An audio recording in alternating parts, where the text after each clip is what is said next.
చాలా పొద్దుపోయింది. భోజనం చేసి విశ్రమిద్దు గాని. అసలే నీ ఆరోగ్యం అంత బాగోలేదు కదా. నువ్వు మధ్యాహ్నం కూడా ఏం తినలేదు.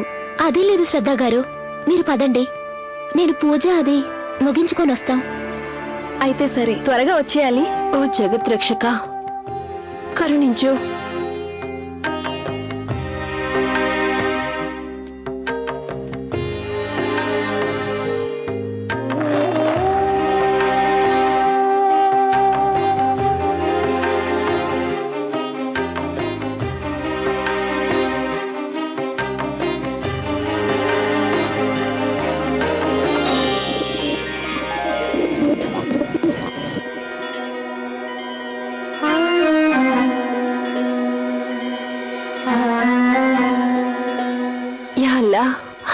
శతకోటి ధన్యవాదాలు నీకు. పావురాన్ని వార్తాహరుడంటారు. ఇప్పుడు కూడా ఎవరో పెద్దవారు లేదా ప్రియమైన వారి దీవెనలు తీసుకొచ్చి ఉంటుంది.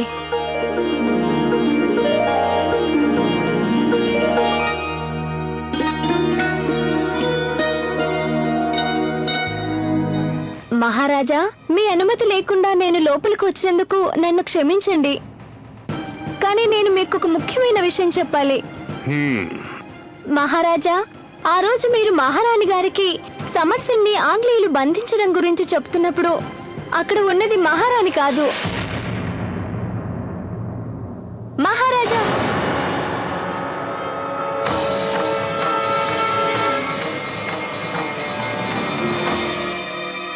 తల్లిగారు అసలు. నోర్మై, అంటే నీ ఉద్దేశంలో నేను నిన్ను రాజాబాబుకి అంతా చెప్పనిస్తాననుకుంటున్నావా?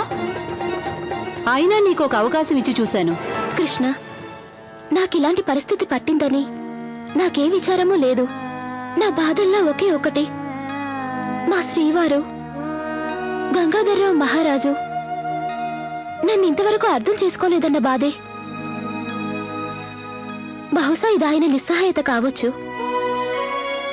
అయినా ఆయన భారం నీదే శ్రీకృష్ణ. ఆయన్ని కాపాడు. మను, ఆ కత్తిసాము చూస్తుంటే నీ కళ్ళు కొత్త ఆనందంతో మెరుస్తున్నాయే.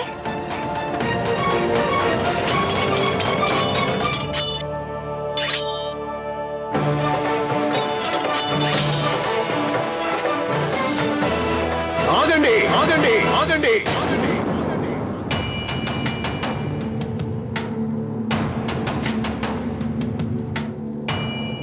అమ్మా మను, అంత దూరంగా నిలబడ్డావే? నేనిక్కడ ఉన్నట్టు ఎవరూ గుర్తించలేదు. కానీ మీరేమో మీరసలు చూడకుండానే నేనిక్కడ ఉన్నట్టు ఎలా గ్రహించగలిగారు? సుగంధాన్ని బట్టి. నీ వంటి నుంచి వచ్చే సుగంధం మాకెవరికీ లేదు. యుద్ధం జరుగుతున్నప్పుడు శత్రువుకి గనక వెన్నుపోటు పొడిచే అలవాటు ఉంటే అతని నుంచి వెలువడే వాసనను బట్టి మేము ఉనికిని గ్రహించగలుగుతాం. ప్రస్తుతం మన దేశం, ధర్మం రెండూ అపాయంలో ఉన్నాయి. మాతృభూమి రక్షణ కోసం మేమిలా కరవాలాలు చేపట్టాం. దీనివల్ల భారతీయుల్లో ఆంగ్లేయులంటే ఉన్న భయాలు తొలగిపోవాలి. అలాగే అందరం ఏకమై ఆంగ్లేయుల్ని ఈ దేశం నుంచి తరిమి తరిమి కొట్టాలి. ఆ దుర్గామాత అసురులను సంహరించినట్టే నా శిష్యురాలు మను ఆ ఆంగ్లేయుల సామ్రాజ్యాన్ని అంతం చెయ్యాలి.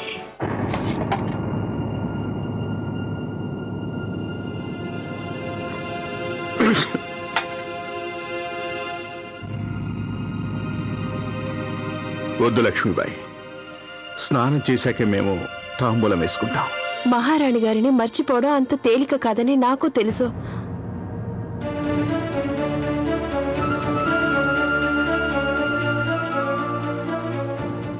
మా ముందు ఆవిడ ప్రసక్తి తీసుకురావద్దు.